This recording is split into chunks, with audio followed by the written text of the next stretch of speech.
ولسوف يعطيك ربك فترضى. الرسالة دي ربنا وجهها لسيدنا النبي في عز ما هو زعلان بسبب انقطاع الوحي، وده أعظم وعد من رب كريم لنبي رحيم. الكفار بدأوا يضايقوا النبي إن رب محمد ودعه، يعني ترك وتخلى عنه، فنزلت آية ما ودعك ربك وما قلى. ربنا ما سابكش ولا حاجة. مش بس كده، ولسوف يعطيك ربك فترضى. أنا مش هديك عطاء عادي، أنا هديك من عطائي لحد ما ترضى، اللي يرضيك. في واحد لو خد 1000 جنيه يبقى مبسوط، ولكنه لو خد مليون يبقى راضي. وعد ربنا هنا إن أنا هديك من عطائي لحد ما ترضى، هحقق لك كل أحلامك من الآخر. والكلام ده مش موجه لسيدنا النبي بس، موجه لكل اللي دخل الإسلام. القرآن نزل للأمة كلها، وأغلب الرسائل اللي موجهة لسيدنا النبي هي موجهة للنبي والأمة سيدنا النبي. لكم في رسول الله أسوة حسنة. وزي ما ربنا قال لسيدنا النبي وإما ينزغنك من الشيطان نزغ فاستعذ بالله، هنا هي موجهة للنبي والأمة النبي. لو الشيطان حاول يوسوس استعيذ بالله منه. وبرضه ما أصابك من حسنة فمن الله، أي خير هيجيلك من ربنا، برضه هي موجهة للنبي والأمة سيدنا النبي. هنا لما ربنا قال ولا سوف يعطيك ربك فترضى، هنا هي مش موجهة لسيدنا النبي بس، ولكن النبي غيرنا. اللي يرضي النبي ويوصله لدرجة الرضا مش الفلوس، أصلا ربنا وسعها عليه. ووجدك عائلا فأغنى. هنا ربنا بيقول ان هو كان فقير وربنا اغناه، فاذا ما ينفعش نقول على النبي فقير بعد ما ربنا قال ان هو اغناه. ولو ركزنا على الايه اللي قبلها ووجدك ضالا فهدى، فيضل من يشاء ويهدي من يشاء. اللي اهتدى يعني اتبع كلام ربنا، واللي ضل لسه ما اتبعش. ما كانش لسه القرآن نزل، اول ما نزل اتبعه على طول، بل هو اللي نزل عليه القرآن عليه الصلاة والسلام.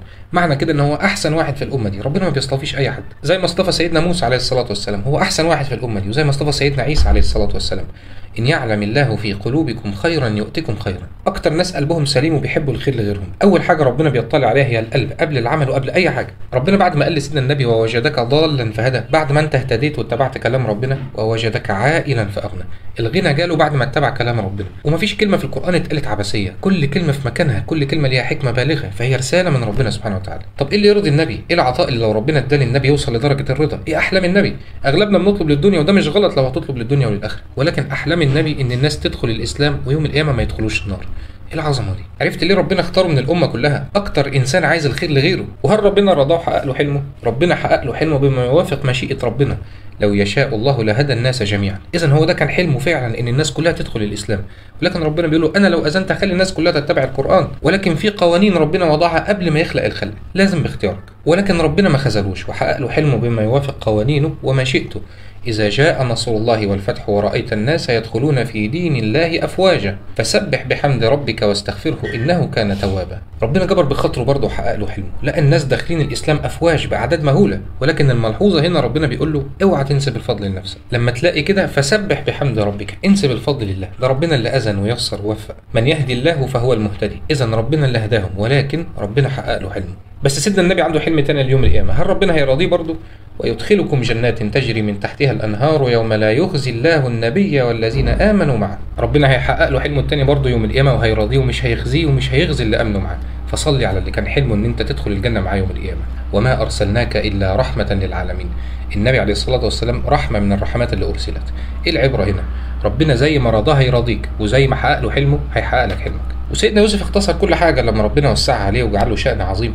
اخواته اللي كانوا بيحاولوا يأذوه جايين بيطلبوا منه المساعدة. بص العدل الإلهي، حد انت كنت بتحاول تأذيه النهارده جاي له بكره بتقول له الحقني. لما لقوا ان ربنا وسعها عليه وجعل له شأن عظيم قالوا له لقد آثرك الله علينا، ده ربنا فضلك علينا. قال لهم لا، إنه من يتقي ويصبر فإن الله لا يضيع أجر المحسنين. اللي بيتبع كلام ربنا وبيستمر عليه ربنا بيكافئه، بيحقق له الوعد اللي هو وعده له في قوانين ربنا وضعها. واليوم ده بعد ما عرفوا ان هو ده يوسف اخوهم قال لهم اليوم يغفر الله لكم. كل الفترة دي ربنا ما كانش غفر لهم محاولتهم لإيذائه، حقوق العباد. لما هو سامحهم في اليوم ده وندموا قال لهم النهارده ربنا غفر لكم. إن الله يغفر للشهيد كل ذنب إلا الدين. ربنا غفر للشهيد ذنوبه كلها إلا دينه. دينه ممكن يكون فلوس، عشان كده قال لك ما تسرقش، عشان كده قال لك لو اتدينت عند حد اكتبه لازم تسده. ودينه ممكن يكون ان هو قاعد يجيب في سيرة الناس، عشان كده ربنا قال لك ما تختبش، ما تقعش في النميمة. ممكن يكون أذية بالقول أو بالفعل، ربنا قال لا تظالموا إني حرمت الظلم على نفسي. بيجي يوم القيامة يبقى أنت خلاص ضمنت الجنة، تلاقي حد بيقول يا رب ظلمني، أيا كان فلوس بقى أو أذية، أيا كان نوع الدين. هل حد هيستحمل الوقفة دي قدام ربنا؟ يقعد ياخد من حسناته، ولو ما كفتش تاخد انت من سيئاته. حتى الحيوانات اللي ظلموا بعض، اللي اتظلموا بيشتكوا لربنا، فربنا بيخليهم يقتصوا من بعض يوم القيامة. بعد كده بيقول لهم كونوا تراب، ما لهمش جنة ولا نار، ما كانوش مكلفين. حتى الكافر يوم القيامة هيقول يا ليتني كنت ترابا، هيتمنى يتحول لتراب زيهم من منظر النار اللي شافها. وعشان كده ربنا قال لنا وأن تعفوا أقرب للتقوى. اعفو عن اللي اساء ليك، ربنا هيعفو عنك في الدنيا وفي الاخره. تبقى انت داخل النار خلاص، ولكن بسبب ان انت عافيت عن حد في الدنيا اساء اليك، ربنا يعفو عنك ويدخلك الجنه. ادالك سبب تاني يدخلك الجنه. وليعفوا وليصفحوا الا تحبون ان يغفر الله لكم. ربنا وعد اللي هيسامح وهيعفو ربنا هيعفو عنه. اي خطوه ممكن تدخلك الجنه اوعى تسيبها، واعرف ان ربنا هيرضيك زي ما رضى سيدنا النبي عليه الصلاه والسلام.